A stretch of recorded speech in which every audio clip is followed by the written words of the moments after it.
السلام عليكم ورحمة الله وبركاته. الحمد لله رب العالمين والصلاة والسلام على أشرف الأنبياء والمرسلين نبينا محمد وعلى آله وصحبه أجمعين وبعد. قال النبي عليه الصلاة والسلام: الإحسان أن تعبد الله كأنك تراه فإن لم تكن تراه فإنه يراك. قال: فأخبرني عن الساعة. قال: ما المسؤول عنها بأعلم من السائل. قال: فأخبرني عن أمارتها. قال: أن تلد الأمة ربتها وأن ترى الحباة العراة العالة رعاء الشاة يتطاولون في البنيان. ثم انطلق فلبثت مليا ثم قال: يا عمر أتدري من السائل؟ قلت: الله ورسوله أعلم. قال: فإنه جبريل أتاكم يعلمكم دينكم. رواه مسلم. اللهم علمنا ما جهلنا وانفعنا بما علمتنا. ربنا زدنا علما. اللهم آت نفوسنا تقواها وزكها أنت خير من زكاها أنت وليها ومولاها. اللهم اشف مرضانا ومرضى المسلمين واغفر لموتانا وموتى المسلمين. اللهم زدنا علما. اللهم زدنا هدى وتقى ورزقا وعلما وعملا. ربنا زدنا علما. اللهم يا مقلب القلوب ثبت قلوبنا على دينك. اللهم آمين یا رب العالمین. الحمدللہ درس اربعین نووی کے سلسلے میں آج ہم اس حدیث کے تقریباً آخری پڑاؤ کی طرف جا رہے ہیں، جس میں سائل نے رسول اللہ صلی اللہ علیہ وسلم سے پہلے اسلام پھر ایمان کے متعلق پوچھا تو آپ صلی اللہ علیہ وسلم نے ان کو جواب دیا اسلام کے 5 ارکان کے متعلق کہ اسلام یہ ہے کہ تم اللہ کے ایک ہونے کی گواہی دو، محمد صلی اللہ علیہ وسلم کو اس کا اللہ کا رسول مانو، اس کی گواہی دو، نماز قائم کرو، روزے رکھو، زکوٰۃ دو اور اللہ کے گھر کا حج کرو اگر اس کی استطاعت ہو۔ پھر دوسرا سوال اسے پوچھا کہ مجھے ایمان کی خبر دیجیے۔ فرمایا ایمان یہ ہے کہ ان تؤمن باللہ وملائکتہ وکتبہ ورسلہ والیوم الآخر وان تؤمن بالقدر خیرہ وشرہ۔ ایمان کے یہ 6 ارکان ذکر کیے کہ ایمان یہ ہے کہ تم اللہ کو ایک جانو، اللہ پر ایمان لاؤ، اس کے ملائکہ فرشتوں پر ایمان لاؤ، اس کے رسولوں پر اور اس کی کتابوں پر ایمان لاؤ، آخرت کے دن پر ایمان لاؤ اور تقدیر پر ایمان لاؤ، خیر اور شر۔ پھر اس شخص نے پوچھا کہ مجھے احسان کی خبر دو۔ فرمایا احسان یہ ہے کہ تم اللہ کی عبادت اس انداز میں کرو جیسے تم اللہ کی عبادت کرتے ہو، اور اگر تم اس مقام کو نہ پا سکو تو تم اللہ کی عبادت اس ڈھنگ سے کرو کہ وہ تمہیں دیکھ رہا ہو۔ یہاں تک ہم نے ایمان کے ارکان اور بھی پڑھے تفصیل کے ساتھ، اس میں آخرت کے دن پر ہم نے ایمان پڑھا اور یہ کہ ایمان انسان کی موت کے بعد ہی اس کا مرحلہ شروع ہو جاتا ہے، اور پھر جنت اور جہنم کا معاملہ جو ہے حساب اور کتاب کے بعد، تو یہ سارا ایمان بالیوم میں داخل ہے۔ اس کی ہم نے کچھ تفصیلات بھی بتائی، اور پھر تقدیر پر ایمان لاؤ کہ خیر و شر اللہ کی طرف سے۔ تو اللہ کی طرف سے خیر و شر کا مطلب یہ ہے کہ جو کچھ ہے وہ اللہ کی مشیت سے ہے، اس کے علم سے ہے۔ اللہ خیر کا حکم دیتا ہے، شر سے روکتا ہے، لیکن شر کی نسبت اللہ کی طرف نہیں، شر کی نسبت فعل عبد کی طرف کہ چاہے وہ انسانی عمل ہے لیکن جو کہ اللہ کے علم اور اللہ کی مشیت کے تحت ہے۔ پھر انسان کو اپنی زندگی میں خیر کا معاملہ آئے یا شر کا معاملہ درپیش آئے، چاہے اسے تکلیف پہنچے، اسے غم پہنچے، اسے مصیبت پہنچے، اسے کوئی سرد گرم اس کی زندگی میں پیش آئے، تو یہ عقیدہ رکھے کہ یہ تقدیر کا حصہ ہے، اور میں اس کو مانتا ہوں اللہ سبحانہ و تعالیٰ کی طرف سے۔ اور پھر ہم نے بتایا تھا کہ اس ایمان بالقدر کے 4 مرتبے ہیں۔ اس کا پہلا مرتبہ ہے علم، دوسرا ہے کتابت یعنی اس کو اللہ نے لکھ لیا، تیسرا ہے مشیت کہ جو کچھ ہوتا ہے وہ اللہ کی مرضی سے ہوتا ہے، اور چوتھی ہے خلق یعنی پھر اللہ تعالیٰ اس کو پیدا کرتا ہے۔ تو پہلا مرحلہ کہ اللہ تعالیٰ پہلے سے جانتا ہے، آسمان اور زمین کے پیدا کرنے سے 50,000 سال پہلے اللہ تعالیٰ نے تقدیر لکھ لی، اور اس میں سارا لکھا کہ ہر انسان کو کب کیا کیا کیا ہوگا۔ پھر اس کے بعد اس تقدیر کے مختلف مرحلے ہیں، ایک ازلی ابتدائی تقدیر ہے، دوسری ہر انسان کے جس کو تقدیر عمری کہتے ہیں، ہر انسان کی پیٹ میں جب اس کا جب نطفے سے وہ جنین کی شکل اختیار کرتا ہے تو اس کے پیٹ میں لکھ دیا جاتا ہے کہ یہ نیک ہوگا بد ہوگا، اس کو کیا رزق دیا جائے گا وغیرہ وغیرہ، اس کو تقدیر عمری کہتے ہیں، یعنی عمر بھر کی تقدیر اس کے لیے متعین ہو جاتی ہے۔ اور تیسرا ہے تقدیر جو ہے سنوی، یعنی اس کی سالانہ جو ہے تقدیر، اور وہ شب قدر میں جس کو لیلۃ القدر کہا گیا، قدر والی رات، احترام والی رات، تعظیم والی رات، اور قدر سے تقدیر بھی مراد ہے۔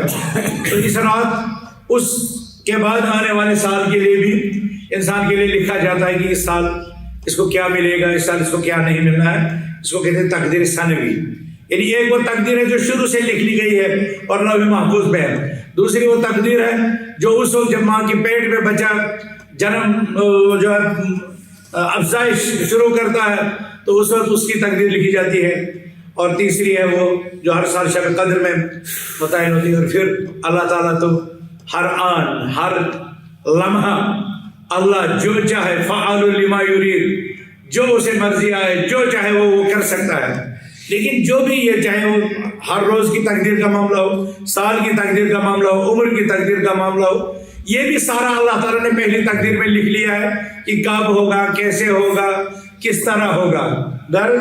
میں آپ کو کہنا چاہتا ہوں یہ دو لفظ ہیں انسان کی زندگی میں، ایک ہے تاریخ، ایک ہے تقدیر، ایک ہے تاریخ، ایک ہے تقدیر۔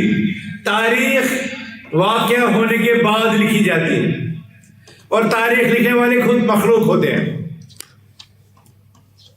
اور انسان مخلوق تب لکھتے ہیں جب ان کو پتہ لگتا ہے، جب وہ اس کو دیکھ چکے ہوتے ہیں، جب وہ اس کو جانتے ہیں پھر وہ لکھتے ہیں۔ لیکن ہمارا اللہ ہر انسان کی زندگی کا یہ خلاصہ، زندگی کے تمام اعمال کو اسے لکھ دیا، لیکن اسے پہلے لکھ دیا، کیونکہ اللہ کا پیدائش سے پہلے ہی اس کو پتا تھا کہ جو بنے گا وہ کیا بنے گا اور وہ کیا رخ اختیار کرے گا، اور اگر اس کو خیر و شر کے راستے اس کے پاس ہوں گے تو وہ کون سی راہ اختیار کرے گا، یہ بھی اللہ کو پہلے ہے۔ تو فرق ہے تقدیر اور تاریخ میں، یہ فرق ہے کہ تقدیر کا لکھنے والا اللہ ہے اور تاریخ کے لکھنے والے خود انسان ہیں۔ یہاں خالق ہے، وہاں مخلوق ہے، تو خالق اور مخلوق تاریخ میں غلط بھی ہو سکتا ہے لیکن تقدیر میں نہیں، کیونکہ تقدیر خود وہ لکھنے والا ہے جس نے ہر چیز کے لیے تقدیر متعین ہے، اور جو تاریخ لکھنے والا ہے وہ تاریخ کوئی چیز، کوئی واقعہ، کوئی قصہ ہونے کے بعد ہوتا ہے۔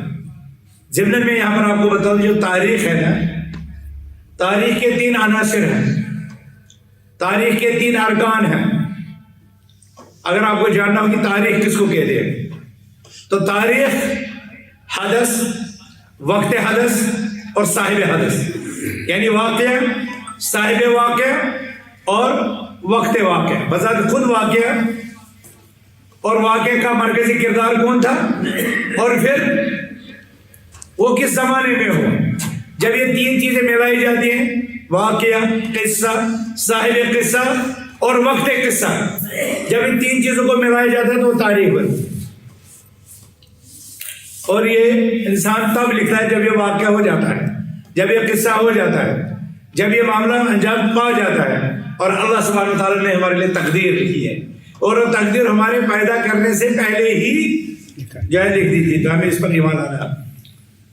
جب یہ رسول اللہ صلی اللہ علیہ وسلم نے فرمایا کہ تم ایمان لاؤ تقدیر پر، اس کی خیر اور شر ہونے پر، قال صدقت، اس سائل نے کہا آپ نے سچ فرمایا۔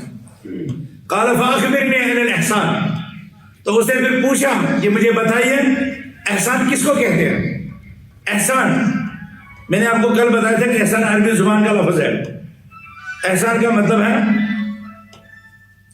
احسان حسن سے نکلا ہے، یعنی اچھا، خوبصورت اور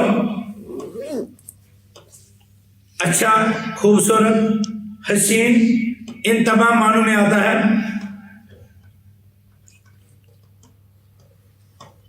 اللہ سبحانہ و تعالیٰ نے اس احسان کو دین کے مرتبوں میں سب سے اعلیٰ مرتبہ بنایا۔ رسول اللہ صلی اللہ علیہ وسلم نے جواب پہلے اسلام کا دیا، پھر ایمان کا دیا، پھر احسان کا دیا۔ یہ احسان عربی زبان میں جب یہ استعمال ہوتا ہے تو یہ اچھائی، کسی چیز کے پختہ بنانے، اس کو درست شکل دینے، اس کے معنی میں آتا ہے۔ یہ اصاعہ، برا کرنا، برا بنانا، اس کی ضد میں آتا ہے۔ شریعت میں احسان کہتے ہیں ان یعبد العبد ربہ علی اکمل وجہ، کہ بندہ اپنے رب کی سب سے اعلیٰ طور پر عبادت انجام دے، یہ عقیدہ رکھتے ہوئے کہ اللہ تعالیٰ اس کی حرکات و سکنات کی نگرانی کر رہا ہے، چاہے وہ خلوت میں کرے چاہے وہ جلوت میں کرے۔ اور جیسا کہ میں نے آپ کو بتایا کہ یہ جو احسان ہے، ہم نے جو پہلے پڑھا اسلام اور اس کے بعد پڑھا احسان، اور ہم نے اس کے فروق میں، اس کے فروق فرق کی جمع ہے۔ جب دو چیزوں میں کافی فرق ہو نا، اس کو فروق کہتے ہیں۔ جب ایک فرق ہو تو اس کو کیا کہتے ہیں؟ فرق۔ یہاں جو ہمارے پٹواری لوگ ہوتے ہیں یا عدالت میں جو وہ لکھنے والے تھے ارضی نویس، اگر کسی کیس میں 3 فریق ہو، 4 فریق ہو سکتے ہیں، لیکن ہمیشہ وہ غلط لکھتے ہیں، اس پر اسٹامپ پر یا اس پر اقرار نامے پر ایفیڈیوٹ پر۔ وہ صاحب کا نام لکھنے کے بعد کہتے ہیں کہ فریقین کے بیچ میں یہ طے ہو۔ کیا لکھتے ہیں؟ فریقین کہتے ہیں 2 فریقوں میں۔ جب وہ ذکر کرتے ہیں وہ 3 فریق ہوتے ہیں، 4 فریق ہوتے ہیں، ان کے لیے فریقین کی اصطلاح نہیں جچتی۔ یہ علامت ہوتی ہے کہ وہ لوگ عربی زبان سے بے خبر ہیں، تبھی تو وہ فریقین کہتے ہیں۔ ہم کہتے ہیں نا حرمین، کہتے ہیں نا حرمین شریفین، کہتے ہیں حرمین شریفین کا کیا مطلب؟ 2 حرم، ایک حرم مکی، ایک حرم نبوی، حرمین۔ اسی طرح فریقین 2 فریق، جب 3 فریق ہو تو پھر لکھنے کی ضرورت نہیں ہے، 2 فریقین میں یہ ہوا، پھر کہتے ہیں سارے فریقوں میں ایسا طے پائے، سارے تحریک، میں پھر ان کو بتانا سارے فریقوں میں، وہاں نہیں آئے گا آپ پہلے 3 کا نام لکھے اور پھر بعد میں کہے فریقین کے درمیان کہتے ہیں، وہ غلط ہو جائے گا۔ اسی طرح کہتے ہیں مشرقین مغربین، آپ نے سنا ہے مشرقین مغربین؟ سنا ہے؟ مشرقین کس کو کہتے ہیں؟ 2 مشرق اور مغربین 2 مغرب، حالانکہ مشرق اور مغرب ایک ہی ہے نا۔ پھر آیا ہے نصوص میں مشرق مغرب اور مشرقین اور مغربین دونوں آئے۔ کیا کبھی سوچا ہے اس پر یہ کیا مطلب ہے؟ اس 2 مشرق کا ہے 2 مغرب کا ہے، کیا مراد ہے 2 مشرق سے؟ کیا مراد ہے 2 مغرب سے؟ کبھی نہیں، ضرورت بھی نہیں پڑتی، ٹینشن بھی کیا لینا۔ قرآن میں کچھ لکھا ہو رہے تو میں نے بتایا تھا یہ قرآن اللہ کا پیغام ہے جو انسانیت کے نام ہے۔ تو جب باپ کو بیٹا انگریزی میں خط لکھے اور باپ کو انگریزی نہ آتا ہو تو وہ کیا کرے گا؟ کیا کرے گا وہ؟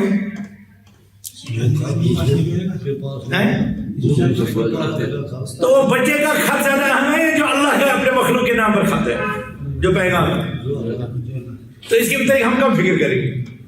میں آپ سے پوچھوں، کب کریں گے فکر؟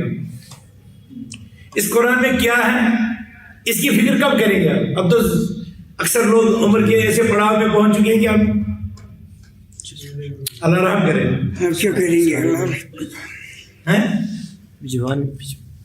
اگر اللہ رحم نہ کرے تو پھر کیا کریں گے؟ کرے گا انشاءاللہ، کرے گا، اللہ غفور رحیم ہے، وہ کرے گا۔ لیکن میں یہ سمجھتا ہوں کہ کتنا مزہ آئے گا، کتنی مٹھاس آئے گی، کتنی چاشنی آئے گی، کتنا دل کا اطمینان اور سکون ہوگا جب ہمیں پتہ لگے اس قرآن میں اللہ سے کیا کہہ رہا ہے۔ یہ بات وہ پیر وہاں کے لوگوں کے بارے میں کہہ رہا ہے کہ ایشیا یا ایسٹ کے لوگوں کے جو مشرق ہیں ان لوگوں کے بارے میں فی الحال میں دوسری بات کہہ رہا ہوں۔ اب قرآن میں صرف مشرقین اور مغربین ہی نہیں ہے، قرآن میں بہت کچھ ہے۔ مرج البحرین یلتقیان بینہما برزخ۔ آپ کو پتہ ہے ہماری اس جہالت نے، ہماری قرآن کی ساتھ لا علمیت نے یہ جو دین کے نام پر جال ساتھ نکلتے ہیں نا، وہ قرآن کی منمانی تشریح کرتے ہیں، ایسی تشریح جو کہیں ہے ہی نہیں، کیونکہ ان کو پتہ ہے سمجھنا کون ہے، ان کو پتہ ہے سمجھنا کون ہے، ہمیں کون ٹوکے گا۔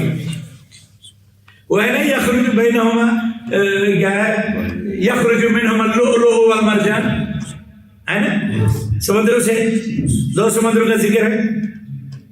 تو کچھ لوگوں کی عقلوں کے ساتھ کھیلنے والے اٹھے اور ٹی وی چینلوں میں وہ تشریح کرتے ہیں کہ یہاں پر باہر سے مراد حضرت علی اور حضرت فاطمہ ہے، اور پھر یخرج منہما اللؤلؤ والمرجان، اس سے جو ہے نا قرآن تو کہتا ہے کہ اس سے موتی اور ہیرے نکلیں گے، اور یہ کہتے ہیں اسے مراد ہے حسن اور حسین۔ ان کو پتا ہے یہ سارے بے خبر ہیں، ان کو کیا سمجھ میں آئے گا؟ جو مانے کہہ دو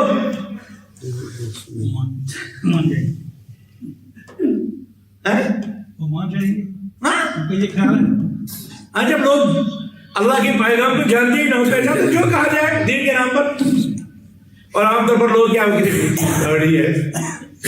داڑھی ہے نا لمبی، پجامہ ٹخنے سے اوپر، یہ مولوی صاحب ہے، بڑا عالم صاحب۔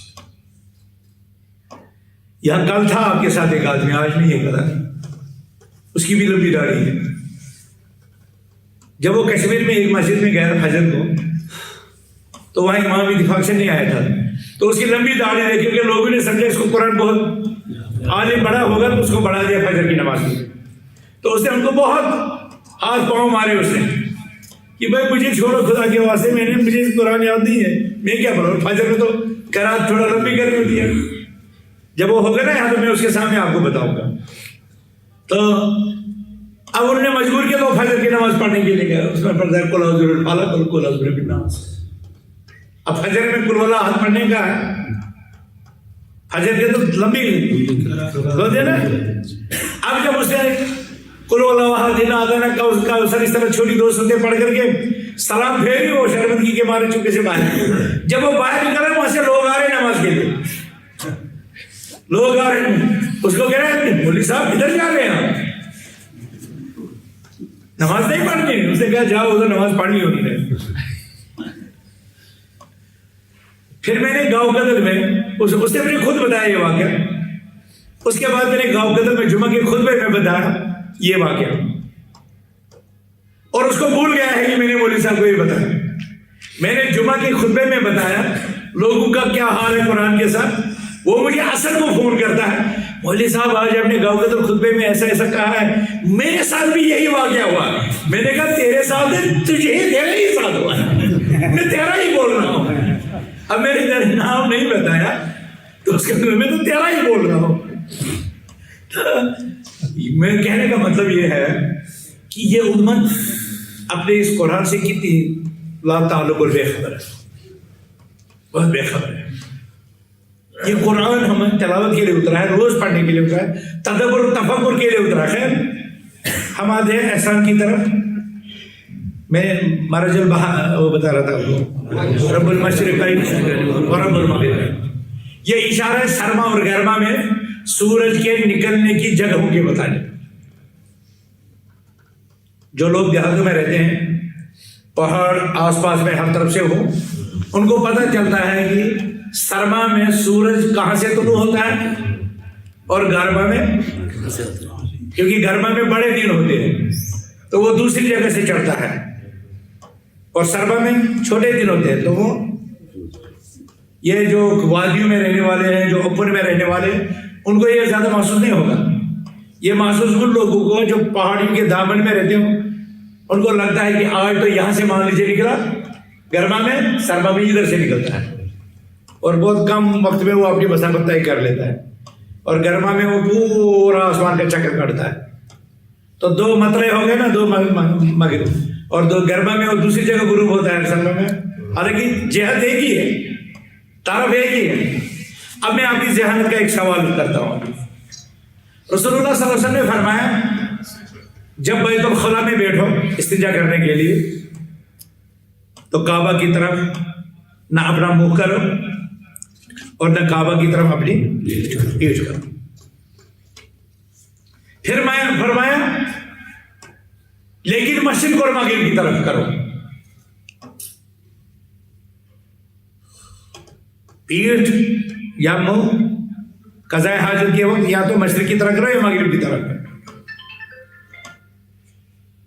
جب ہم بیٹھیں گے نا بیت الخلا میں مشرق اور مغرب کی طرف تو وہ کہاں کی طرف ہو جائے گا؟ یہ کیا ہے؟ یہ کیا ہے؟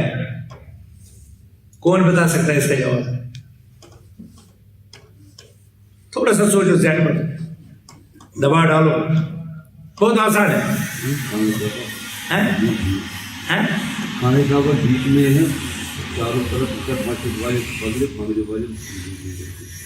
رسول اللہ صلی اللہ علیہ وسلم نے فرمایا پہلے ہمیں فرمایا کہ نہ چہرہ کرو ادھر اور نہ پیٹھ کرو، لیکن مشرق اور مغرب. اب اگر ہم مغرب کی طرف کریں گے تو وہ تو ہو جائے گا کعبہ کی طرف.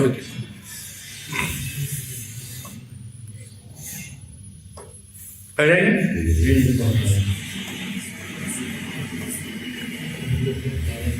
جلدی سے جواب دو، میں آگے بڑھوں. جلدی کیا جواب دیں؟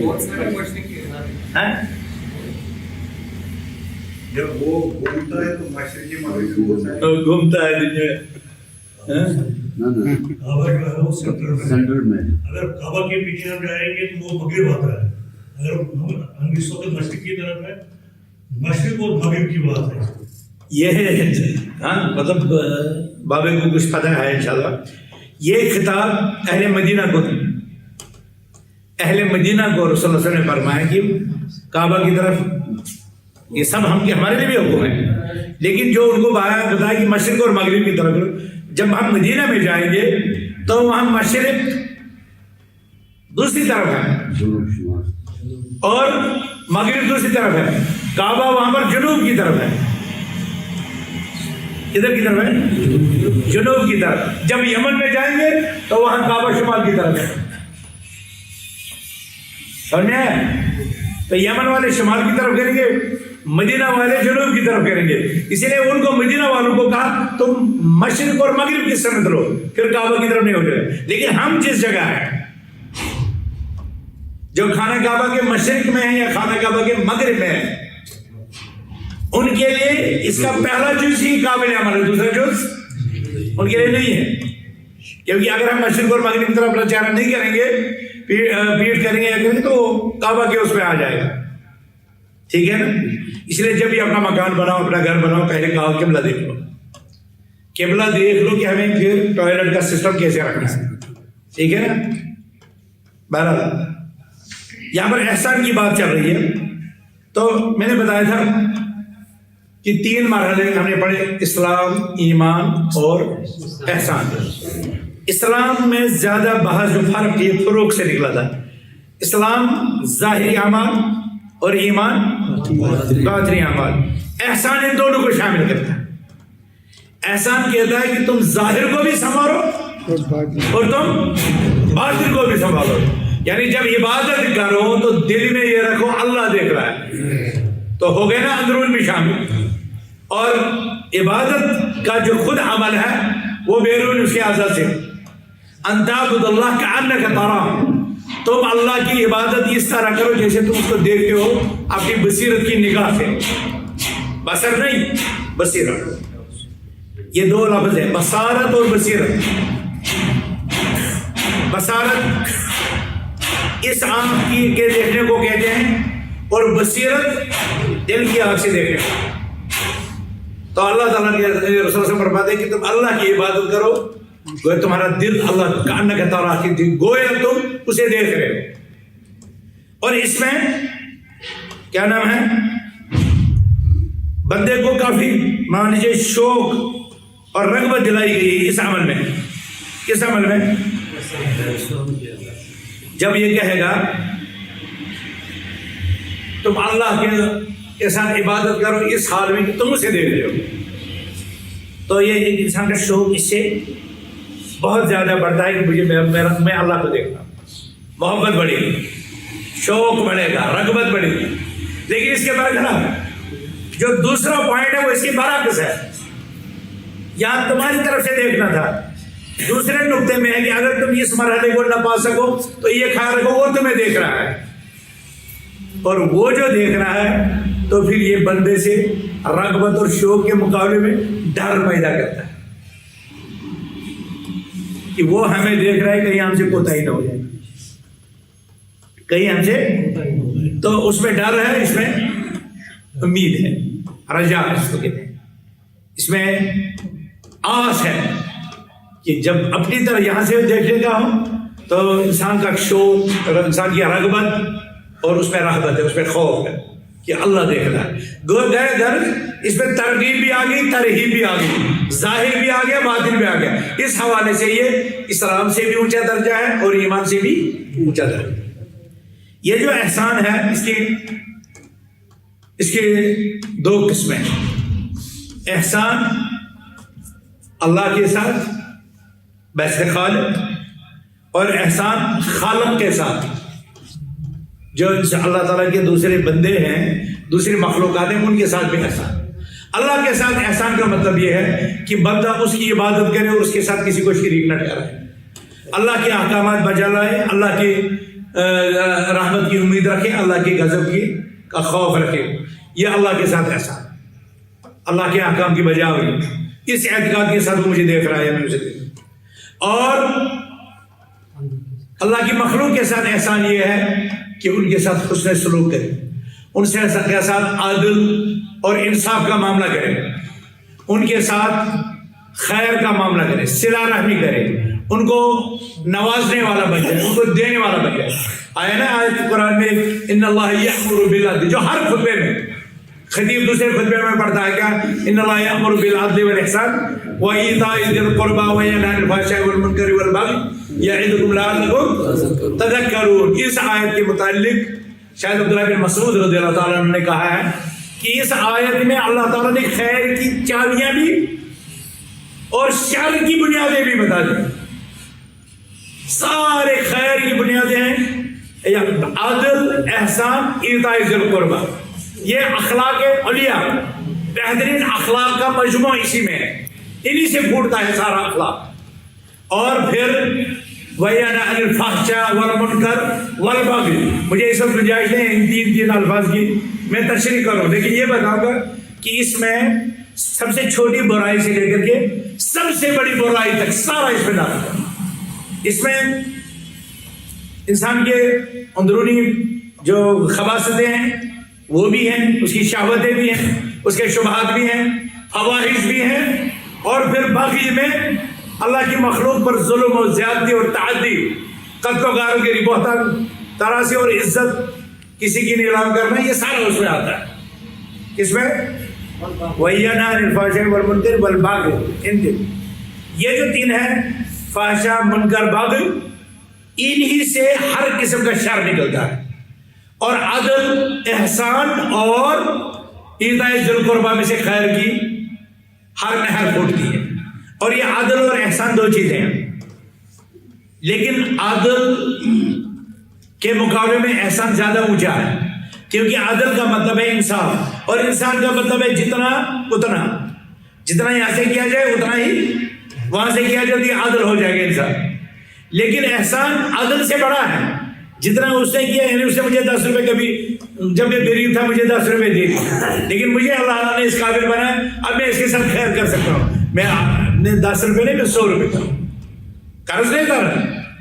کبھی جب وہ محتاج ہو گیا تو میں 10 کی بجائے اس کو 100 دے دوں، میں اس کو اور زیادہ نوازوں، اور میں اس کے ساتھ اچھے سے بات کروں، میں اس کے ساتھ یارانہ رہوں، میں اس کے لیے دعائیں کروں، میرا ہر خیر اس کے لیے. تو یہ احسان ہے. احسان عدل سے اونچا ہے مخلوق کے لیے، لیکن اللہ کے ساتھ تعلق میں احسان اسلام اور ایمان سے بڑا ہے. ابھی میں نے آپ کو بتایا تھا قال اسلام کا دائرہ، ایمان کا دائرہ اور احسان کا دائرہ. وہ بات آپ کو سمجھ آ گئی؟ میں ان دائروں سے کیا کہنا چاہتا ہوں کہ میں یہاں پر تھوڑا سا مثال دے کر کے سمجھاؤں.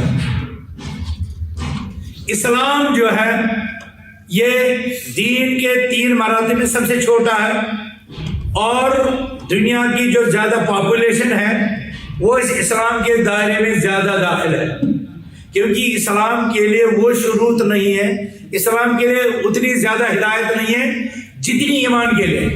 کیونکہ ایمان کا حاصل کرنا، ایمان کی صفت اپنے اندر پیدا کرنا اسلام کا مرتبہ طے کرنے کے بعد ہوتا ہے. اس کا مطلب ہے جو انسان اسلام کے دائرے میں داخل ہوا وہ ابھی ایمان میں نہیں ہوا، لیکن جب اس نے اسلام کا عمل اپنے دل تک پہنچایا تو اب وہ ایک مرتبہ اور اوپر، ایک سیڑھی اور اوپر چڑھ گیا جو ایمان کی ہے. اور پھر جب اس نے ایمان بھی اپنے دل میں بسا لیا، دین کی تمام چیزیں اپنے دل میں، اپنے جسم و جان سے وہ کرنے لگا، تو پھر وہ اس میں ایک ایسا درجہ پیدا کرے گا کہ اس عبادت میں جودت، اس عبادت میں حسن، اس عبادت میں خشوع، اس عبادت میں استحضار سمجھتے ہو؟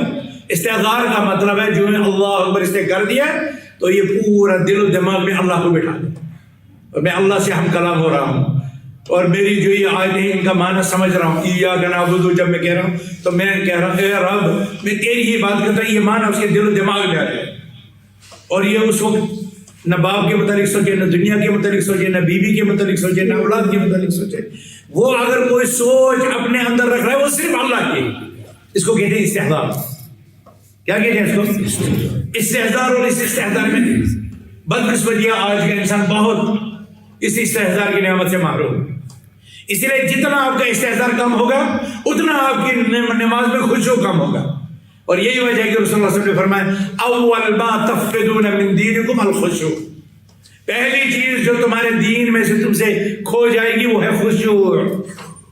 اس لیے ہم دیکھتے ہیں کہ ہماری جو نمازیں وہ کتنی عجیب طریقے سے ہوتی ہیں، پورا دل لگی نہیں ہوتی ہے، دل جمعی نہیں ہوتی ہے. اللہ سبحانہ تعالیٰ کا وہ مراقبہ، وہ اس کی نگرانی کا کہ ہم اس کے ساتھ ہم کلام ہونے کو بولے، کوئی داڑھی کے ساتھ، کوئی کپڑے کے ساتھ، کوئی اس طرح، کوئی ادھر، کوئی ادھر. بہت سے لوگ دیکھتے بھی رہتے ہیں. ہم نے تو حج میں عجیب عجیب نمونے دیکھے. وہاں افریقی ملکوں سے جو وہ آتے ہیں نا وہ تو نماز پڑھتے ہیں ایسے، ایسا نہیں کرتے ہیں. میں ایک دفعہ اپنے بچے کے ساتھ ہم کے میں پڑھا تھا نائجیریا کے حج آگے، تو میرے اس بچے کی جو آنکھیں بہت نیلی تھی تو نماز سے پہلے اس کے ساتھ کھیلتے تھے. جب وہ نماز کے لیے کھڑے ہو گئے تو پوری نماز میں وہ اس بچے کے ساتھ کھیلتے رہے. پتہ نہیں نماز کیا ہے، اس میں مجھے کیسے رہنا چاہیے، اس میں کیا مجھے کسی کو کھیلنے کی، کسی یہ چیزیں کیا یہ مجھے گنجائش ہے. تو بڑے بے تکلفانہ انداز میں ہر طرح کی حرکتیں بھی کرتے تھے، ہنستے بھی تھے. تو یہاں پر بھی بہت سے اس طرح کے لوگ ہوتے ہیں بہت سی جگہوں پر. اور باری پر میں آ گئے، کوئی ایک پاجامہ پاؤں سے نیچے ہے، دوسرا کدھر ہے، بڑے عجیب غریب انداز میں. تو اللہ کے ساتھ ایسی عبادت کرو جس میں احسان، اتقان، پختگی، مضبوطی، درستگی اپنے اعلیٰ پیمانے پر. رکوع ہو تو رکوع ہو، سجدہ ہو تو سجدہ ہو، تشہد ہے تو تشہد ہو، قیام ہے تو قیام ہو. ہم نے ایسے لوگوں کو بھی دیکھا ہے جو رکوع سے اٹھتے ہیں ابھی پورے اوپر بھی نہیں اٹھے تھے سجدے میں چلے گئے. ان کی نماز نہیں ہوتی، ان کی نماز نہیں ہوتی ہے. بہت سے لوگ رکوع میں ہوتے ہیں پھر تھوڑا سا وہ ایسے کرتے ہیں اور پھر سجدے میں چلے جاتے ہیں. اور کچھ لوگ ہیں جو سجدہ کرتے ہیں ابھی وہ پورا اوپر اٹھے ہوتے نہیں ہیں کہ وہ فوراً آدھے سے پھر ان کی نماز نہیں ہوتی. اس دھوکے میں مت رہنا کیونکہ وہ ارکان پورے ادا نہیں کرتے. رسول اللہ صلی اللہ علیہ وسلم کی مجلس میں ایک آیا مسجد نبی میں اور انہوں نے 2 رکعت نماز پڑھی اور پھر آئے رسول اللہ صلی اللہ علیہ وسلم کے پاس سلام کیا، السلام علیکم ورحمۃ اللہ وبرکاتہ. آپ صلی اللہ علیہ وسلم نے انہیں کہا ارجع فصلی فإنک لم تصلی، تم واپس چلے جاؤ دوبارہ نماز پڑھو اس لیے کہ تم نے نماز پڑھی ہی نہیں. جو 2 رکعت سے پڑھی تھی نا اس کے متعلق اس کو کیا کہا گیا کہ تم نے نماز پڑھی ہی نہیں. اسے تو پڑھی تھی. جب وہ گیا 2 رکعت پڑھا پھر آیا پھر سلام کیا. رسول اللہ صلی اللہ علیہ وسلم نے فرمایا اس کو ارجع فصلی فإنک لم تصلی. پہلے سلام کا جواب دینے کے بعد فرمایا کہ تم واپس جاؤ نماز پڑھو اس لیے کہ تم نے نماز پڑھی ہی نہیں. پھر تیسری دفعہ ایسا ہوا. جب اس کو چوتھی دفعہ کہا تم جاؤ نماز پڑھو اس لیے کہ تم نے نماز نہیں پڑھی تو اس نے اس وقت سوال کیا واللہ یا رسول اللہ یا رسول اللہ لا احسن غیر هذا فعلمنی. اے اللہ کے رسول صلی اللہ علیہ وسلم میں اس سے بہتر نماز نہیں جانتا مجھے سکھلا دیں. اب وہ پہچان گیا کہ میری عبادت میں جو نقص ہے وہ جہالت کی وجہ سے ہے اس لیے مجھے علم کی ضرورت. کہا میں اس سے بہتر نماز نہیں جانتا مجھے سکھلائے. تو سکھلانا سب سے بڑا علاج ہے. جہالت کا سب سے بڑا علاج ہے رفع الجہل. جہل کو ہٹانا. علم کا ماحول میں اسی لیے درس ہوتا ہے. ہم لوگ زیادہ واعظ تبلیغ تقریریں کرتے رہتے ہیں. ان سے زیادہ مؤثر ترین درس ہوتے ہیں جہاں لوگ دین کو سیکھتے ہیں. اس نے پوچھا واللہ یا رسول اللہ لا احسن غیر هذا فعلمنی. اللہ کے رسول صلی اللہ علیہ وسلم میں اس سے زیادہ بہتر نہیں جانتا ہوں آپ مجھے سکھلا دیجئے. تو آپ صلی اللہ علیہ وسلم نے پھر اس کو سکھلایا. جب تم تکبیر تحریمہ کرو پھر یہ پڑھو پھر تم قرات کرو قرات اس طرح پڑھو پھر ایسا کرو پھر رکوع میں جاؤ حتی تطمئن راکعا یہاں تک کہ تم رکوع کی حالت میں اطمینان محسوس کرو. پھر کھڑے ہو جاؤ حتی تطمئن قائما یہاں تک کہ تم مکمل اطمینان کے ساتھ کھڑے ہو جاؤ. پھر جب سجدہ کرو گے تو حتی تطمئن ساجدا یہاں تک کہ تم سجدہ کرو اطمینان کے ساتھ. یعنی بعض علماء کہتے ہیں کہ ہر جو آپ کے جسم کا انگ ہے ہر جو پٹھا ہے وہ اپنی جگہ پر سکتا ہے. یہ اعصاب اپنی جگہ پر آ جائے ہڈیاں اپنی جگہ پر آئیں ہر جوڑ اپنے جوڑ کے ساتھ مل جائے. رکوع کرو حتی تطمئن راکعا سجدہ کرو حتی تطمئن ساجدا قیام کرو حتی تطمئن قائما سجدہ جلسہ کرو حتی تطمئن جالسا اور پھر یہ پڑھو تو سلام. تو یہ بتائیے اس میں سارے میں اطمینان آیا. اور یہ انسان جو اتنی تیزی سے نماز پڑھ رہا ہے کسی کو ڈیوٹی کی فکر کسی کو کام کی فکر کسی کو بال اولاد کی فکر بھاگم دوڑ. اس کو پتا ہے اس میں کیا کہا گیا ہے. اس کو کوے کی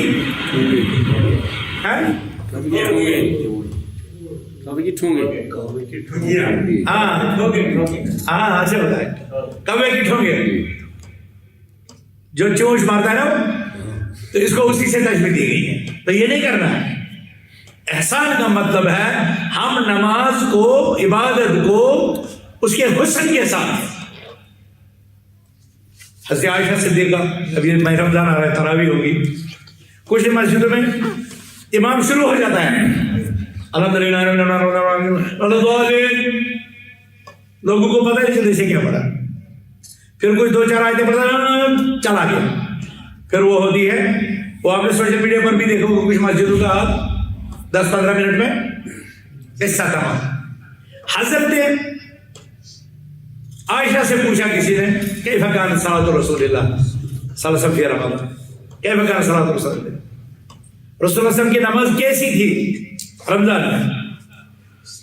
فرمایا ما کان رسول اللہ صلی اللہ علیہ وسلم یزید علی 11 رکعہ فلا تسأل عن طولهن وحسنهن کہ رسول اللہ صلی اللہ علیہ وسلم کی نماز 11 رکعت ہوتی تھی اور تم اس نماز کے طول یعنی لمبائی اور اس کے حسن کے متعلق پوچھو ہی نہیں. وہ کتنی طویل ہوتی تھی اور کتنی حسین ہوتی تھی. گھوڑا آتا تھا صف میں کھڑا ہونے کی طاقت نہیں ہوتی تھی. 2 جوانوں کے بیچ میں اسے کھڑا کیا جاتا تھا تو وہ کبھی اس طرف ٹیک لگاتا تھا کبھی اس طرح ٹیک لگاتا تھا لیکن قیام میں کھڑا ہوتا تھا نماز کے لیے تراویح میں ہوتا تھا. اور آج کا ہمارا مسلمان امام صاحب پارا نہیں پڑھنا پورا چھوٹی چھوٹی سوریں پڑھے ہمیں قبر میں درد ہے. بھائی تمہیں قبر میں درد ہے تم ریسٹ کرو. تو سارے نمازی کو کیوں محروم کر دیو؟ تم امام کو قرآن پورا کرنے کی راہ میں کیوں رکاوٹ ہو؟ اس امت کو تراویح کی نماز طول اور حسن کے ساتھ پڑھنے کا حکم دیا گیا، احسان حسن کے ساتھ پڑھنے کا حکم دیا گیا. لیکن بوڑھا ایک ہوتا ہے، بزرگ ایک ہوتا ہے، کمر درد والا ایک ہوتا ہے، وہ اپنی دو جماعت ہے امام پر، اور امام جو ہے آدھا پارا ایک چوتھائی پارا پڑھ کر کے آدھے گھنٹے میں سارا قصہ تمام کر دیتا ہے، ساری رکعتوں پڑھ لیتا ہے. تو یہ احسان نہیں ہے عبادت میں، جس کو کہا گیا ان تعبد اللہ کانک تراہ فإن لم تکن تراہ فإنہ یراک. ایک بات یاد رکھیے، یہ تراویح نماز فرض نہیں ہے، یہ نوافل میں سے ہے. اس لیے اگر آپ کی صحت آپ کو اجازت نہیں دیتی ہے تو شریعت آپ کو مجبور نہیں کرتی ہے آپ کھڑے ہو جائیں سب میں. آپ گھر میں بھی رہ سکتے ہیں، آپ گھر میں بھی پڑھ سکتے ہیں رات کو دیر سے، کیونکہ یہ شب یہ جو تراویح ہے رات کے آخری پہر میں پہلے پہر سے زیادہ افضل ہے. آپ کو پتہ ہے جس طرح حضرت عمر رضی اللہ تعالیٰ عنہ نے 11 رکعت پر امام کو با جماعت نماز مسجد نبوی میں قائم کی تھی، ان کو جمع کیا. اس وقت اس نماز میں حضرت عمر شامل نہیں تھے، اور ماتا امام مالک میں انہوں نے کہا کہ جس نماز سے یہ سو جاتے ہیں، جس نماز کو یہ پڑھتے ہیں، اور یہ اس نماز سے افضل ہے جس سے یہ سو رہے ہوتے ہیں، یعنی آخری پہر. اس کے بعد حضرت عمر رضی اللہ تعالیٰ نے خود تراویح آخری پہر میں پڑھی. تو میرے بھائیوں بزرگوں، عبادت میں حسن، سجدوں میں حسن، احسان، پھر اللہ کے بندوں کے ساتھ احسان، معاملات میں احسان، عمل میں احسان، سلوک میں احسان، کریکٹر میں احسان، احسان احسان حق. وَأَحْسِنُوا إِنَّ اللَّهَ يُحِبُّ الْمُحْسِنِينَ. اللہ تعالیٰ فرماتا ہے تم احسان کرو، اللہ محسنین کو پسند کرتا ہے. اس درجے کو پانے کی کوشش کرو، کیونکہ کہتے ہیں واللہ یحب المحسنین. اللہ تعالیٰ محسنین، یہ محسن نماز میں، یہ محسن وضو میں، یہ محسن لوگوں کے ساتھ تعامل میں، یہ محسن تجارت میں، یہ محسن معاملات میں، یہ محسن صلہ رحمی میں، کسی بھی حال میں جو ہے احسان مطلوب ہے. اللہ تعالیٰ ہمیں اور آپ کو توفیق دے. کہا ان تعبد اللہ، کہ تم اللہ کی عبادت کرو. اب میں سب سے آسان سوال پوچھوں گا، عبادت کس کو کہتے ہیں؟ ہم روز کہتے ہیں عبادت کرو عبادت کرو. عبادت کس کو کہتے ہیں؟ عبادت کی تعریف کیا ہے؟ میرے خیال میں ہر مسلمان کو پتا ہونا چاہیے، ہر مسلمان کو پتا، جس کو پتا ہے وہ ہاتھ سے مجھے دکھائے. شکر کرنا، اللہ تعالیٰ کا شکر کرنا، ہاں شکر کرنا اللہ تعالیٰ کا، نعمت کا شکر کرنا، اللہ کا شکر کرنا، یہ عبادت ہے. ہاں ایک قول آ گیا پیچھے مان گیا. اور کوئی عبادت کس کو کہتے ہیں؟ اسی سے مانگنے کو شکر کرنا، اللہ تعالیٰ سے مانگنا، جو مانگنا اللہ تعالیٰ سے مانگنا، اللہ کی بندگی، جو مانگنا اللہ تعالیٰ سے مانگنا اور شکر کرنا. اللہ کی تابعداری کرنا، ہیں؟ جو مانگنا ہے اللہ تعالیٰ سے مانگنا ہے، اللہ تعالیٰ کا شکر کرنا. چلو بھی اور کوئی اللہ کی بندگی، کیا اللہ کی بندگی، کیا بندگی؟ حکم کی ہیں؟ فرمانبرداری، بندگی کیا ہے؟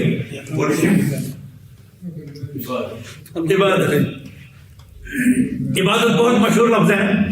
ایاک نعبد، اے اللہ ہم تیری ہی عبادت کرتے ہیں. کیا عبادت ہے؟ اس سے مانتے ہیں. مانتے ہیں. آپ کو پتہ ہے تعریف کس کو کہتے ہیں؟ تعریف شیوانا ڈیفینیشن کس ہے؟ کوئی چیز جامع معنی گژھِ تفصیلی بیان کرنے کہ تمہِ چیٖزُک کانٛہہ انگ روزِ نہٕ نٮ۪بر، تَتھ نہٕ آسہِ نیٚبرِم کانٛہہ چیٖز اندر، تتھ چھِ ونان تعریف. مےٚ ؤنۍتو عبادت کتھ چھِ ونان؟ قول اور عمل جس کو اللہ قول اور عمل. چلو یہ بھی سے اللہ راضی، حکم بجا لانا، حکم بجا لانا، حکم بجانا. أتی چھےٚ تران تۄہہِ فِکرِ کہِ اَسہِ کۭژاہ چھِ ہیٚچھنٕچ ضروٗرت اور اَسہِ کوتاہ چھُ پتھ کُن ٹایم ضایع کوٚرمُت. یہ جو بھی ہمیں کچھ چیز کرنا ہے ایز پر سسٹم جو اللہ نے کہتا ہے جو ہوتے نہیں. اب اس ونان یم سن فکر تران اس کی دشی بیٹھا اس کو در زندگی میں لازم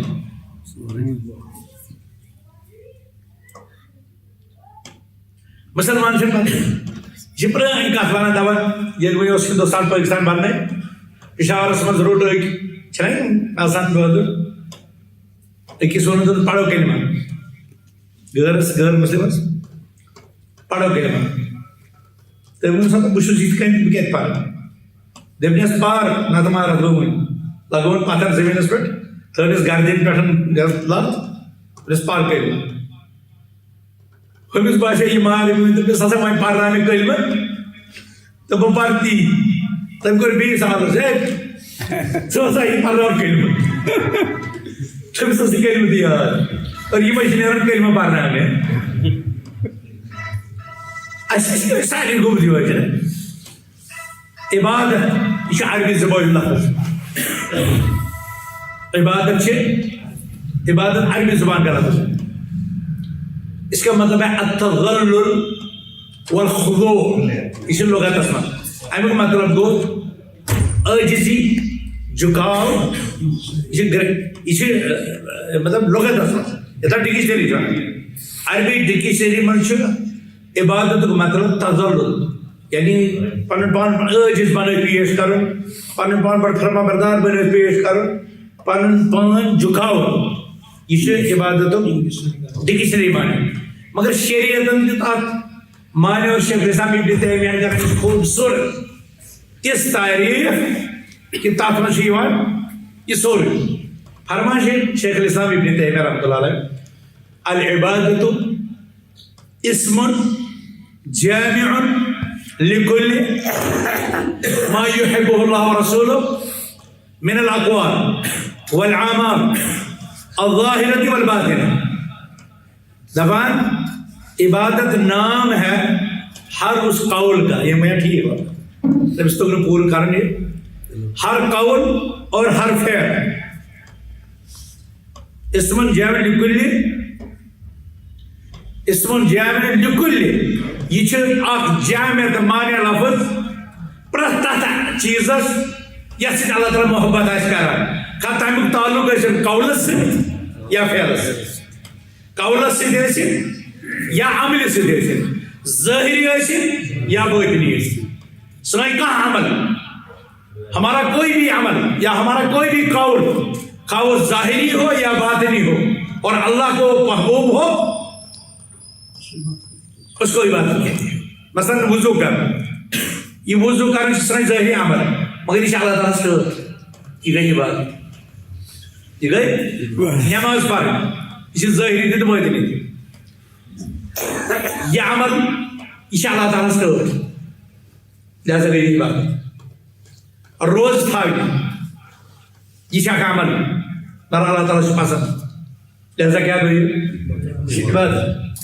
اسم جامع لكل ما يحبه الله ورسوله من الاقوال والاعمال الظاهره والباطنه یعنی یہ جامع معنی لفظ ہے عبادت جو ہر اس چیز کو شامل ہے جس کے ساتھ اللہ محبت کرتا ہو چاہے قول ہو یا فعل ہو ظاہری عمل ہو یا باطنی عمل ہو. باطنی عمل کیا گئی تقوی خوف حیا یہ چھنا دلس منٛز توے چھُ ونان باطنی. ظاہری گو مطلب کہاں عمل کرے نماز پڑھے نماز پڑھنا کسی کو 10 روپے 100 روپے کسی کو دینا خیرات دینا ان سے ظاہری عمل ہے نا. تو ان اعمال کو اللہ کے ساتھ محبت کرتا ہے. تقوی سے اللہ تعالیٰ پسند تقوی سے دل سے تقوی اللہ کو پسند ہے اور تقوی دل کا عمل ہے. توبہ اللہ کو پسند ہے اور توبہ دل کا عمل ہے. حیا اللہ کو پسند ہے اور حیا کیسے پسند حیا کی جگہ کون سی ہے حیا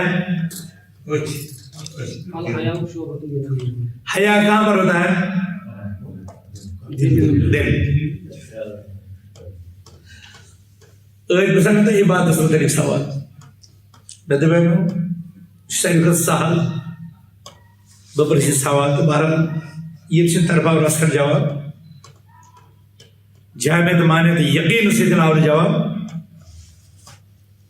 وۄنۍ زن پرژھا بہٕ تۄہہِ یہ کتھ یہ سوال کہ انسان سٕنٛز عقل سۄ کتہِ چھِ عقلہِ ہٕنٛز جاے کتہِ چھِ ؤنۍ زِ نہٕ کینٛہہ اتھ سۭتۍ کٔرۍزِ اشارٕ ییٚمِس پتہ آسہِ عقل کتہِ چھِ عقل کہاں ہے ہماری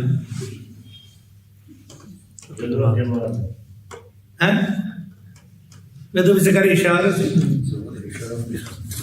پتہ ہے ایسا کہتے چھے بس کیا کوئی سب بسائیں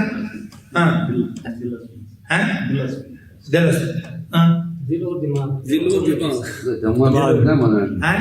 و دماغ کچھ وانا دل اور دماغ صرف دماغ تو یہ دل تو دماغ دل تو دماغ یہ منان چھے ہمیں چکے ہونا دماغ چکے چھے دلیل چکے ثبوت چونا چکے چھے ثبوت یہ تیچ چکے چھے ثبوت دلس دل چھی دلس وچ آگا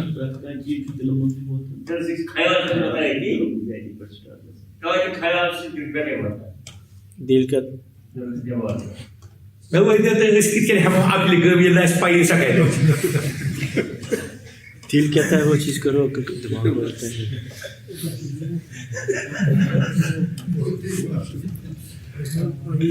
اس کہتے ہم اس کار ہم عقلی گرم کت کہ یہ لائس پائی سکے دائن افراد صحیح جواب عقلی مرکز دل ایسا ون کوئی اختلاف من دماغ یہ من کیا کل ات کرے حل قرآن کہ قرآن چی دلیل اور قرآن کر عقل نسبت دلس وَلَقَدْ ذَرَأْنَا لِجَهَنَّمَ كَثِيرًا مِنَ الْجِنِّ وَالْإِنسِ لَهُمْ قُلُوبٌ لَا يَعْقِلُونَ بِهَا آیت کر صفت بیان عقل اللہ تعالیٰ کے بیچ دل چی البتہ دل سے دماغ سے کنیکشن دماغ چھو یاداشت کو مرکز تدبر تو تفکر تو تعقل عقل مرکز سے دل آیا سامن بارہ دیسی میں درس ہے گلیشی کے ساتھ دشن کھود یہ ہمیں بہت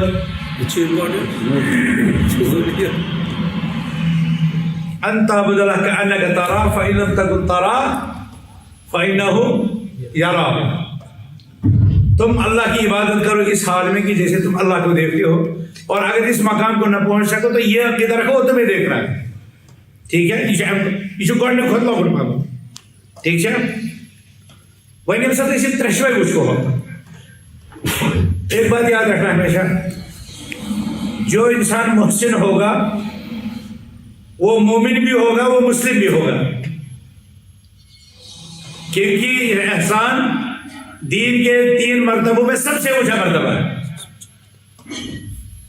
اور جو مومن ہوگا وہ مسلم تو ہوگا ہی لیکن محسن ہونا اس کا ضروری نہیں ہے اور جو مسلم ہوگا ضروری نہیں ہے کہ وہ مومن بھی ہو اور محسن بھی ہو ٹھیک ہے وہ دنیا میں جو واریاہ لوگ تم یہ مسلم چھے مگر تم ہے کرنا ایمان دعویٰ کرے قالت العرب آمنا قل لم تؤمنوا ولكن قولوا اسلمنا ٹھیک ہے ایسے ولما يدخل الایمان فی قلوبکم لہذا یہ کرو بحث سے تھی ختم کیا اسی وقت سے بڑھ تیزی سے چلا ہم آئیں گے اس سائل کے ایک اور سوال کی طرف قال فاخبرنی عن الساعہ وہی پرسن سوال دبن اب مجھے خبر دیجئے ساعہ کے متعلق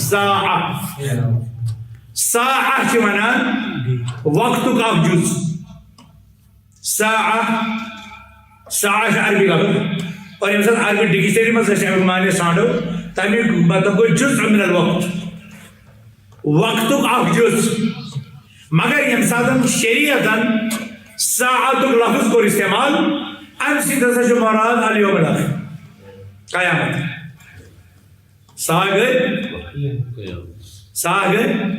نقشی رسول اللہ صلی اللہ علیہ وسلم فرماون جو جمعہ کے متعلق آپ صلی اللہ علیہ وسلم نے یہ جو گھنٹے ہیں نا گھنٹی ہے پہلا گھنٹہ دوسرا گھنٹہ تیسرا گھنٹہ رسول اللہ صلی اللہ علیہ وسلم نے فرمایا جو جمعہ کے پہلے ساعت میں داخل ہو جائے یعنی پہلے گھنٹے میں طلوع آفتاب کے بعد پہلے گھنٹے میں جو مسجد میں آئے گا جمعہ کے دن اس کو اونٹ کا ثواب دوسرے گھنٹے میں جو آئے گا اس کو گائے کا ثواب تیسرے گھنٹے میں جو آئے گا اس کو بھیڑ بکری کا ثواب اور چوتھے گھنٹے میں جو آئے گا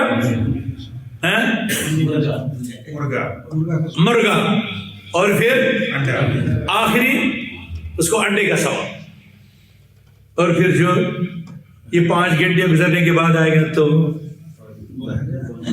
ٹھول دن تھے جب امام جمعہ کے دن ممبر پر چڑھتا ہے تو دروازے کے باہر ملائکہ آنے والوں کے نام لکھتے رہتے ہیں لیکن جب امام ممبر پر چڑھتا ہے وہ اپنا رجسٹر بند کر کے خود نماز میں شامل ہو جاتا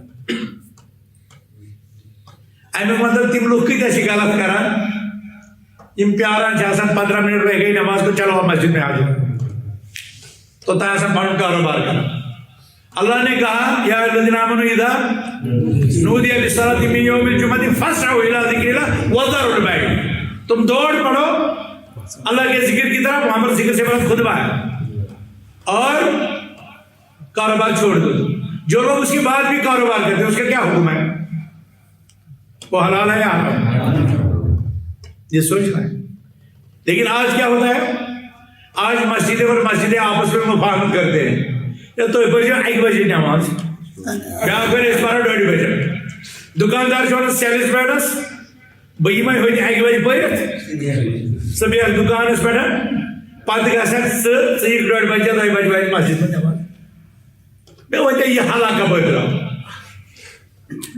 یہ جو جگاڑ انہوں نے کیا نا تاکہ وہ توئی کریم کاروبار مان توئی نیریو مسجد توئی بجو خطب اور ہمارے یہ 5 منٹ چلو سن 10 منٹ چلو سن فرشتہ تو کب کا بیٹھے اسے بند کر دیا رہے اچھا اس کے بعد پھر یہ ہوتا ہے کہ جب لوگ مسجد میں آتے ہیں پھر ایک دوسرے کے ساتھ باتیں شروع کر دیتے ہیں کچھ لوگ جب چندے والے ہوتے ہیں کہ وہ رجسٹر پر نام لکھتے رہتے ہیں اس کے پھر ایک نے مجھے سلپ لکھی جب ایک خود وہ بیمار تھا اس کو کہنا تھا کہ میرے لیے دعائیں شفا کرنا اس نے لکھا میرے لیے دعائیں بیماری کرنا لے کے تکیہ ہی لے پھر میں نے ان سے پوچھا کہ میں اس کے لیے دعائیں شفا کروں یا دعائیں بیماری کروں کیونکہ یہاں دعائیں بیماری لکھا ہے تو یہ غلط بات ہے جمعہ کے دن کسی کو یہ بھی نہیں کہہ رہے تو ادھر بیٹھ کوئی بات کر رہا ہے اس کو بھی نہیں کہہ رہے تو خاموش رہے کہ جس نے یہ کام کیا اس نے فقط لگا اس نے لغو سے کا کام کیا اس کا جمعہ کا اجر گیا ہم اسے نماز پڑھ کے تو جمعہ کے آداب اور مسجد آنے کے تو یہاں میں نے بتایا کہ جمعہ کے جو فجر آفتاب طلوع ہونے کے بعد سے نماز جمعہ تک کے لیے 5 ساعتیں 5 گھنٹے تو وہاں پر سا کو گھنٹے کے معنی میں استعمال کیا گیا تو یہاں پر جو سا ہے زمانے کا یا وقت کا ایک حصہ اس کو کہتے ہیں ساعت مگر جب شریعت نے اس کو استعمال کیا قرآن میں کثرت کے ساتھ آیا ہے یہ لفظ قیامت کے معنی میں آخرت کے معنی میں قیامت کے معنی اس کا مطلب ہے جب یہ پوچھنے والا پوچھتا ہے مجھے سا کے متعلق بتائے اس کا مطلب مجھے قیامت کے متعلق بتائے کہ وہ کب آئے گی تو رسول اللہ صلی اللہ علیہ وسلم نے کیا جواب دیا اب اس کو دیکھ لو بڑے غور سے مل مسئول عنها بأعلم من السائل مل مسئول عنها جس سے یہ سوال پوچھا جا رہا ہے قیامت کب آئے گی وہ نہیں جانتا ہے سائل کے علم سے زیادہ جو سوال پوچھنے والا ہے وہ بھی بے خبر اور جس سے پوچھا جاتا ہے وہ بھی بے خبر. سائل اور مسئول دونوں اس معاملے میں برابر علم رکھتے ہیں, برابر علم رکھتے ہیں. جتنا تمہارا علم اتنا میرا ہے. ہاں تو اس نے پھر سوال پوچھا کہ اب اگر قیامت کا نہیں بتاؤ گے کب آئے گی تو اس کی کوئی نشانیاں بتا دو. قال فاخبرنی عن امارتها, مجھے قیامت کی نشانیاں بتا دیجیے. بھلا اس کی کیا ضرورت ہے کہ ہمیں قیامت کا پتہ ہونا چاہیے کب آئے گی قیامت کی نشانیاں, تاکہ ہم اس کی تیاری. آپ نے پڑھی ہوگی وہ حدیث, ایک شخص آیا یا رسول اللہ صلی اللہ علیہ وسلم, اے اللہ کے رسول صلی اللہ علیہ وسلم قیامت کب آئے گی؟ تو آپ صلی اللہ علیہ وسلم اس کو کیا جواب دیا؟ ماذا اعددت لها, تم نے قیامت کی کیا تیاری کی, قیامت کے لیے کیا تیاری کی؟ بڑا متواضع اور مخلص شخص تھا. قال اے اللہ کے رسول, اسے کہا اے اللہ کے رسول صلی اللہ علیہ وسلم ما اعددت لها بکثیر الصلاۃ والصیام, میں نے اس کے لیے زیادہ نمازیں اور زیادہ روزی کی تیاری نہیں کی. ولکنی احب اللہ ورسولہ, لیکن ایک چیز ہے کہ میں اللہ اور اس کے رسول کے ساتھ محبت کرتا ہوں, رسول اللہ صلی اللہ علیہ وسلم کے ساتھ محبت کرتا ہوں. تو آپ صلی اللہ علیہ وسلم فرمائے المرء مع من احب, انسان قیامت کے دن اسی کے ساتھ اٹھایا جائے گا جن کے ساتھ وہ محبت کرتا. اب یہاں سے آپ اپنی آخرت کو جان سکتے ہیں کہ آپ کے دل میں کس کی محبت زیادہ پڑی ہے, جن کے ساتھ آپ اٹھائے جائیں گے, اور آپ کو کن کے ساتھ زیادہ محبت رکھنی چاہیے. تو قیامت کی نشانیاں جاننے کا یہی مقصد ہے تاکہ ہم ان حالات کو بھانپ جائیں, خطرات کو بھانپ جائیں اور اپنی تیاری کریں, توبہ کریں, منکرات چھوڑ دیں, فواحشات سے باز آ جائیں, نماز بے نمازی ہونے سے باز آ جائیں, ظلم و زیادتی سے باز آ جائیں, حرام کاری سے باز آ جائیں. یہی تو مقصد ہے. قال فاخبرنی عن امارتها, فرمایا کہ مجھے خبر دیجئے کہ اس کی پھر کیا نشانیاں ہیں. قال ان تلد الامۃ ربتها, قیامت کی بہت سی نشانیاں ہیں. بعض علماء نے ان کو 3 قسموں میں, بعض علماء نے 2 قسموں میں تقسیم کیا, لیکن یہاں پر صرف کچھ نشانیاں بتائی گئی, بلکہ 2 بڑی سی. آپ صلی اللہ علیہ وسلم جب قیامت کی نشانیاں بیان کیا, امام قرطبی نے التذکرہ میں اور بہت سے لوگوں نے, ڈاکٹر یوسف الوابل نے اشراط الساعہ میں تفصیل کے ساتھ وہ قیامت کی نشانیاں ذکر کی ہیں. تو قیامت کی نشانیاں 2 طرح کی ہیں, لیکن اشراط الساعہ الکبریٰ اور اشراط الساعہ الصغریٰ, قیامت کی بڑی نشانیاں اور قیامت کی چھوٹی نشانی. لیکن ان نشانی میں سب سے پہلی نشانی ہے, جیسا کہ صحیح مسلم میں ہے, رسول اللہ صلی اللہ علیہ وسلم جب قیامت کی نشانی کا ذکر کرنے لگے پہلی بتائیں موتی. کیا فرمایا؟ موتی. موتی کیا ہوتا ہے؟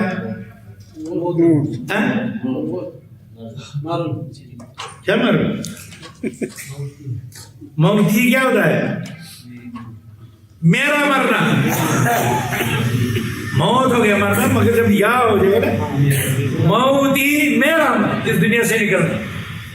یعنی رسول اللہ صلی اللہ علیہ وسلم نے سیدھا اور صاف الفاظ میں بتایا کہ مجھے بھی موت کا جام پینا ہے. انکا میت, قرآن نے کہا وَإِنَّهُمْ مَيِّتُونَ, لیکن وہی پھر نتیجہ ہے. میں نے آپ کو بتایا تھا کہ بہت سے لوگ جانتے ہی نہیں ہے نا عربی زبان کو, نہ اس قرآن کو, اس لیے ان کو جو بھی کہا جاتا ہے. آج ہم کشمیر میں کتنے لوگوں کو جب ہم کہتے ہیں رسول اللہ صلی اللہ علیہ وسلم اس دنیا سے رخصت ہو جائیں گے, وہ کتنے لا حول ولا قوت الا باللہ, علاج حیات نبی کوئی نہیں کیا بنا کہ کہتے ہیں کہ نہیں. تو نبی کریم صلی اللہ علیہ وسلم کی موت قیامت کی پہلی نشانی ہے. پھر جو نشانیاں ہیں وہ 2 حصوں میں تقسیم ہوئی. ایک حصہ ہے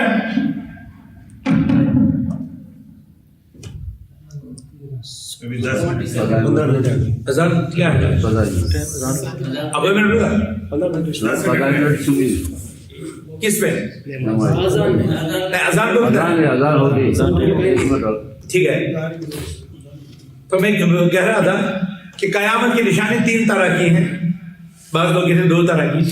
جو 2 کہتے ہیں وہ کہتے ہیں بڑی نشانیاں اور چھوٹی نشانیاں, اور جو کہتے ہیں 3 وہ کہتے ہیں بڑی درمیانی اور چھوٹی. بہرحال جو دو کہتے ہیں وہ درمیانی والی بھی کوئی ادھر ملا دیتے ہیں کوئی ادھر ملا دیتے ہیں اس قسم میں سے. ٹھیک ہے نا. تو یہاں پر رسول اللہ صلی اللہ علیہ وسلم سے پوچھا سائل نے فاخبرنی عن امارۃ مجھے قیامت کی نشانی بتلائیے.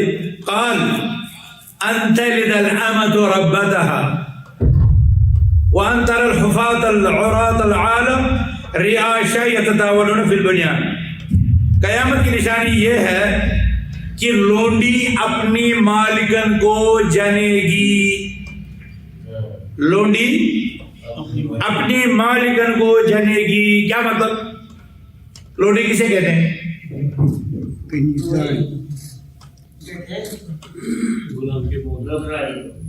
نوکرانی.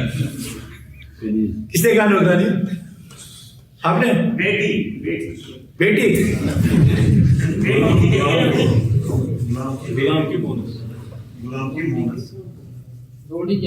چلو میں آج ہوم ورک رکھوں گا کیونکہ اذان کا وقت ہو گیا.